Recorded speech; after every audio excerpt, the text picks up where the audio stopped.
Assalamualaikum warahmatullahi wabarakatuh. Salam sejahtera sebangsa dan setanah air. Kemarin 411 mengadakan aksi lagi dari berbagai macam ormas yang dimotori oleh FPI. Mereka mengadakan demo unjuk rasa, kemudian mengadakan orasi panjang lebar yang intinya ternyata mengadakan tuntutan terhadap Bapak Jokowi. Wes, sampean pengen ngerti sini tuntutannya aksi 411, silahkan Anda cari sendiri referensi dari berbagai macam media yang ada di media sosial. Anda bisa mendapatkan dengan komplit. Wes, aku Gurme ingin sedikit berbicara sebagai sama anak bangsa. Nek aku kongkon ngomong seperti ahli, aku raiso wong aku bukan ahlinya. Dirungokke monggo, ora dirungokke ya ora apa-apa.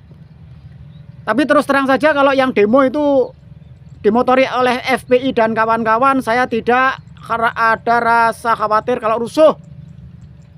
Saya yakin mereka adalah orang-orang yang bermartabat, pasti menjaga ketertiban. Saya senang mereka mengatasnamakan silaturahmi, mengadakan reuni.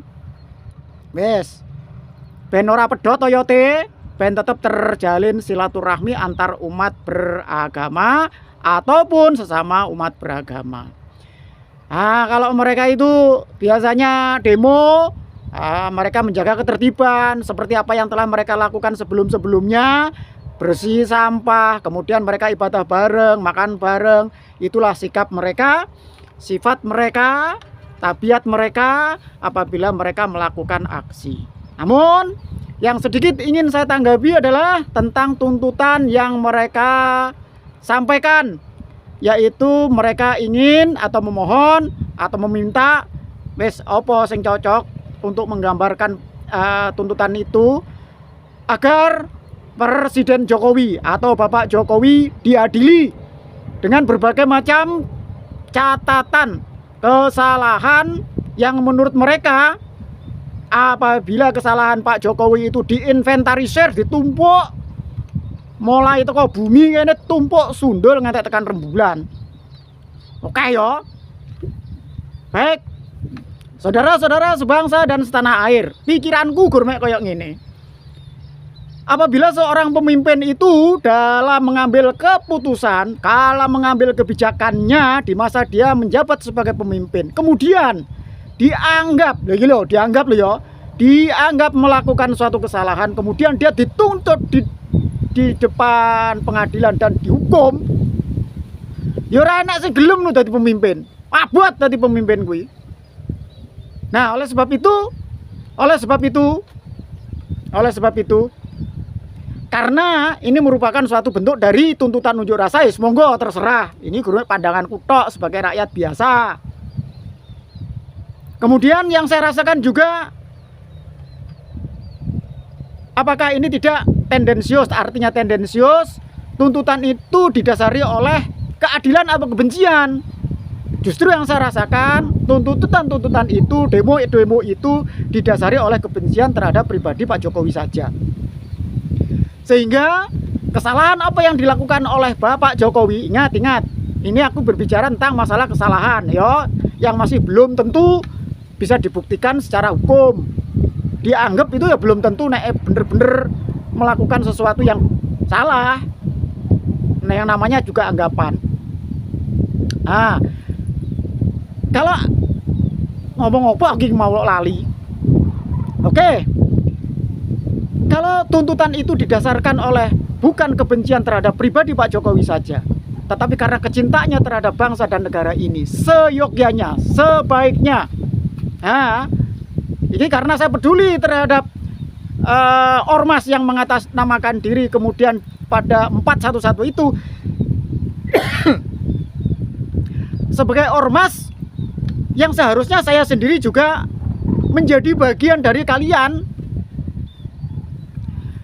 Mengadakan tuntutan bukan hanya terhadap Pak Jokowi, sebab pemimpin-pemimpin kita, pemimpin-pemimpin sebelum Pak Jokowi itu juga melakukan sebuah kesalahan Dan apabila Anda melakukan itu, maka tuduhan terhadap kebencian terhadap Pak Jokowi secara pribadi sendiri itu menjadi luntur.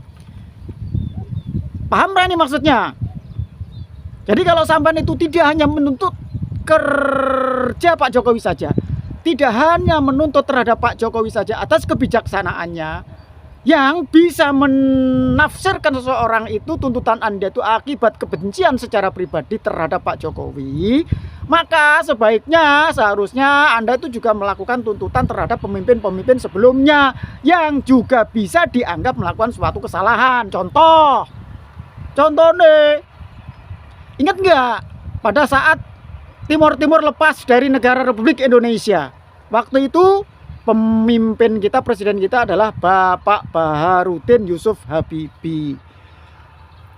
Kalau ditanyakan kepada masyarakat, lebih-lebih kepada mereka yang berjuang, meregang nyawa, korban air mata, sampai sekarang masih ada yang cacat secara fisik akibat mereka tugas di Timur membela keutuhan NKRI. Apa rela mereka itu Timur lepas dari kesatuan Republik Indonesia?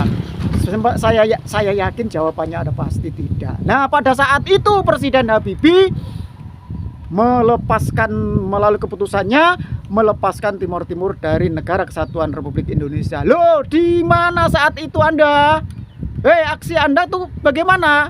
Diam saja. Terus berlanjut sekarang.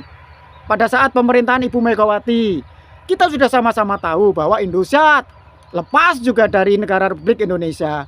Aksi Anda bagaimana? Kok nggak saling ingatkan? Apa Ibu Megawati sekarang sudah meninggal? Kan enggak, orangnya juga masih ada. Kalau B.J. Habibie meninggal, oke lah, kita bisa maklumi. Lah Ibu Megawati masih ada. Selanjutnya, sekarang yang masih segar, Bapak Susilo Bambang Yudhoyono. Bagaimana di masa kepemimpinan Bapak SBY? Kasus Hambalang yang menyeret beberapa orang kadernya sampai mereka divonis bersalah dan menjalani hukuman penjara. Masa harus disebutkan di sini? Maaf ya kalau saya harus menyebutkan karena beliau juga ngaku bersalah. Siapa? Ibu Angelia Sonda dan Pak Alfian Maralangeng, Andi Malarangeng. Mereka bersalah dan menjalankan hukumannya yang telah dijatuhkan atas kesalahannya kepada dirinya, dan dia menjalani hukuman itu. Anda melakukan tuntutan apa enggak terhadap Bapak SBY? Sebaiknya Anda itu akan jauh lebih arif apabila Anda juga melakukan tuntutan terhadap kesalahan-kesalahan pemimpin kita dahulu, sehingga Anda tidak dituduh Anda itu melakukan tuntutan karena benci terhadap pribadi Pak Jokowi.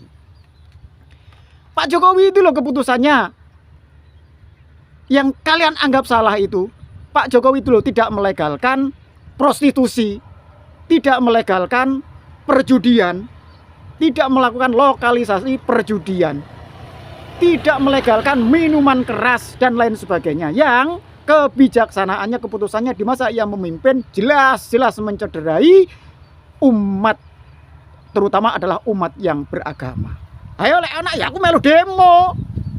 Pak Jokowi misalnya mengadakan keputusan di masa kepemimpinannya perjudian, oke, dilegalkan. Wah, aku melu demo, aku melu ngantemi harus sepatu ya, ora apa-apa. Tapi karena tidak hanya dianggap melakukan sebuah kesalahan, maka tuntutan itu seharusnya Anda lihat kembali. Yang selanjutnya, Pak Jokowi itu loh, walaupun dia itu sejelek-jelek apapun dalam dia mengucapkan Al-Fatihah, tidak sefasih kalian, dia tetap aja orang yang mengaku dirinya itu beragama Islam. Sesama Muslim kita itu kan seharusnya menjaga harkat dan martabatnya, mendem jeru kalau ada kesalahan yang saudara-saudara kita sama Muslim lakukan. Awake dhewe kudu njaga, ora usah diumbar. Apa ora ngono to? Maaf Ustadz Hadi Hidayat, iki jane bagiane sampean. Tapi karena ya wis ora apa-apa sama anak bangsa, aku ngomong nang koyo ngene wis ora ketang nang pinggir dalan koyo ngene iki. Ono ning pinggir dalan, ning pinggir sawah. Wong anak bangsa yang lahir di pinggir kali, di pinggir sawah, urun rembuk karena cintanya terhadap bangsa dan negara ini. Salam sejahtera saudara-saudara sebangsa dan setanah air. Mari kita teguhkan persatuan dan kesatuan kita. Wassalamualaikum warahmatullahi wabarakatuh.